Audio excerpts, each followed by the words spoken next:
Baik. Assalamualaikum warahmatullahi wabarakatuh. Salam sejahtera. Alhamdulillah.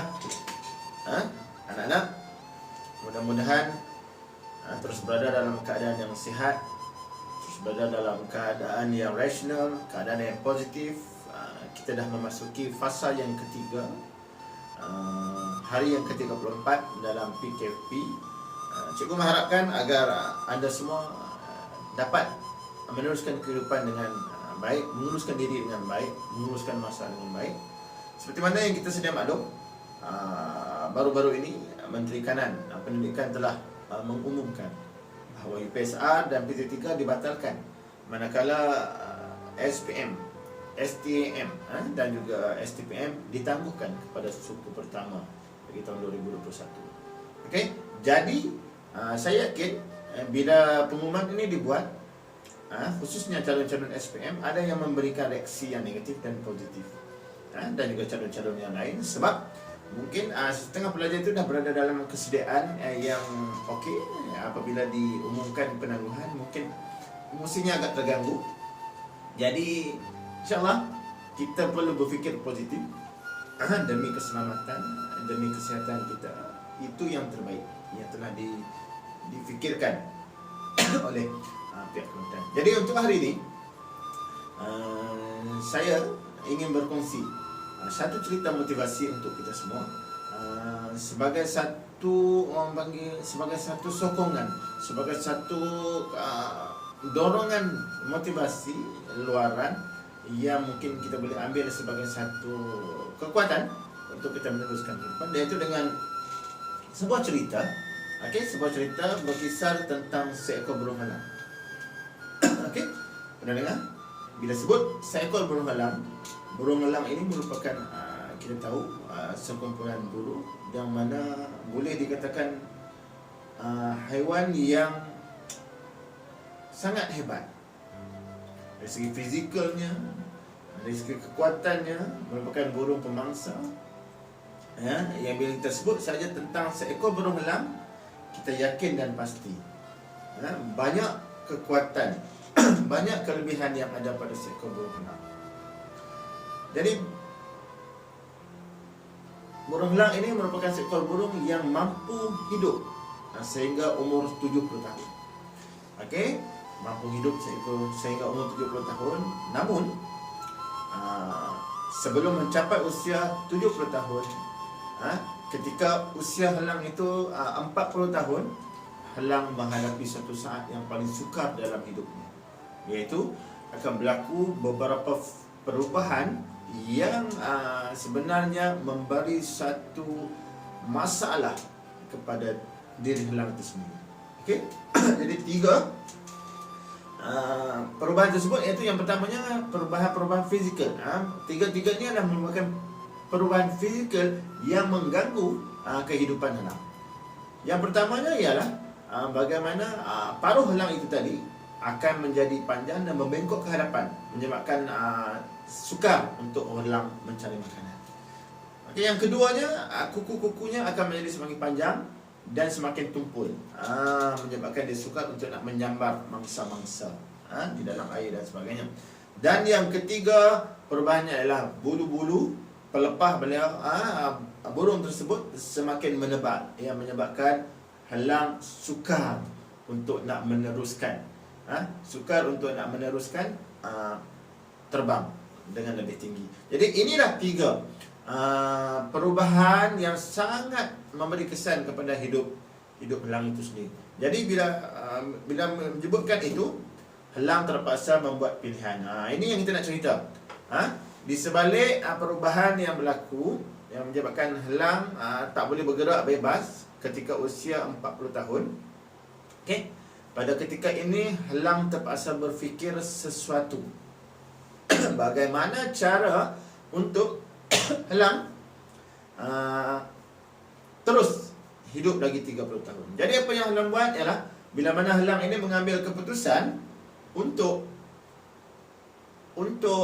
berubah, makanya halang terpaksa mengambil keputusan dua pilihan yang ada. Yang pertamanya, halang perlu berubah. Tapi perubahan yang perlu dilakukan oleh helang adalah perubahan yang sangat menyakitkan. Pilihan yang kedua adalah jika helang tak nak berubah, helang akan mati. Okey? Jadi sudah pasti helang akan memilih pilihan yang pertama, iaitu berubah. Even perubahan itu sangat menyakitkan, sebab dia tahu dia masih ada lagi 30 tahun untuk meneruskan kehidupan. Jadi bila mana helang ini mengambil keputusan untuk berubah, jadi apa yang dilakukan oleh helang, perkara yang pertama ialah helang akan terbang ke satu tempat yang cukup tinggi, di sebuah kawasan pegunungan yang tinggi, yang bebas daripada ancaman, yang sunyi, yang tanpa gangguan. Apa yang helang akan buat ialah bila mana sampai di sana, sebelum tu perubahan ini memakan masa 150 hari. 150 hari perubahan yang sangat menyakitkan. Jadi apa yang helang akan buat ialah helang akan menghantuk-hantukkan paruhnya itu, sehinggalah paruh itu tercabut dengan sendiri. Boleh kita bayangkan anak-anak, bagaimana paruh yang masih elok tapi dihantuk-hantukkan pada ketulan-ketulan batu besar, mungkin puluhan kali, mungkin ratusan kali, sehinggalah paruh tersebut jatuh dan tumbuh yang baru.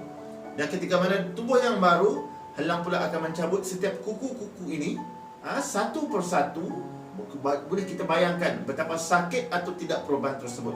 Namun helang gagahi cabut satu persatu dan menunggu kuku-kuku yang baru tumbuh. Apabila kuku yang baru tumbuh, maka helang akan menggunakan pula untuk mencabut bulu selai demi selai sampailah bulu yang baru yang tumbuh. Perubahan menyakitkan ini berlaku selama 150 hari. Kita bayangkan, sakit, tapi helang sanggup mengambil risiko untuk rasa sakit, sebab dia tahu sakit yang dihadapinya itu hanya bersifat sementara. Jadi bila mana selepas 150 hari, helang ibarat terlahir semula. Helang dapat perform seperti mana diri helang sebelum ini. Jadi apa yang cikgu nak bagi tahu di sini, tuan-tuan? Anak-anak, perkataan sakit itu, sekarang ini kita dalam musim PKP, kita diuji dengan tak boleh datang pergi ke sekolah, terpaksa belajar di rumah dengan segala kekurangan yang ada dan sebagainya. Kita diuji. Kita merasa sakitnya belajar. Bila tak ada cikgu mengajar, kita terpaksa usaha lebih dan sebagainya, berada dalam rumah dalam kebosanan. Itu semua memberi satu kesakitan. Tapi ingatlah, kesakitan ini hanya bersifat sementara. Jadi andai kata hari ini kita buat pilihan, kita nak sakit, ada dua pilihan yang cikgu nak bagi pada kamu. Kamu nak sakit sekarang atau kamu nak sakit akan datang. Kalau kamu nak sakit sekarang, inilah masanya kamu rasai kesakitan belajar itu. Dalam keadaan PKP, dalam keadaan kita tak boleh pergi ke mana-mana, dalam keadaan kita terpaksa duduk di rumah, segala kekurangan yang ada, tapi kita gagahi juga untuk belajar. Inilah kesakitan yang kita akan ambil. Tapi yakinlah, kesakitan ini hanya bersifat sementara. Tapi kalau hari ini kita tak sanggup sakit, kita relax, kita buang masa, kita enjoy saja, kita duduk saja, kita bimbang kita akan sakit pada masa hadapan. Sudah berdasarkan sakit tersebut, akronimnya yang cikgu nak buat hari ini adalah, bila mana kita sanggup sakit hari ini, yakinlah sakit itu akan hilang pada masa depan. Kerana apa? SAKIT itu akan diganti. S itu insyaAllah satu hari nanti kita akan jadi senang. Hidup kita akan senang sebab kita dah berjaya. A, hidup kita akan ada arah tuju. Kita tahu apa yang nak dilakukan. Bila kita dah berjaya, kita dah ada pekerjaan yang baik dan sebagainya. K, of course kita akan hidup dalam kebahagiaan. Kita ada segala-galanya. Kita ada kejayaan, kita ada duit, kita ada harta, kita ada family, kita ada anak-anak dan sebagainya. Kita akan bahagia. I, impian kita akan tercapai. Segala impian-impian yang kita impikan hari ini, insyaAllah bila mana kita sanggup sakit hari ini, dia akan tercapai pada masa akan datang. Dan kita akan hidup dalam keadaan yang tenang.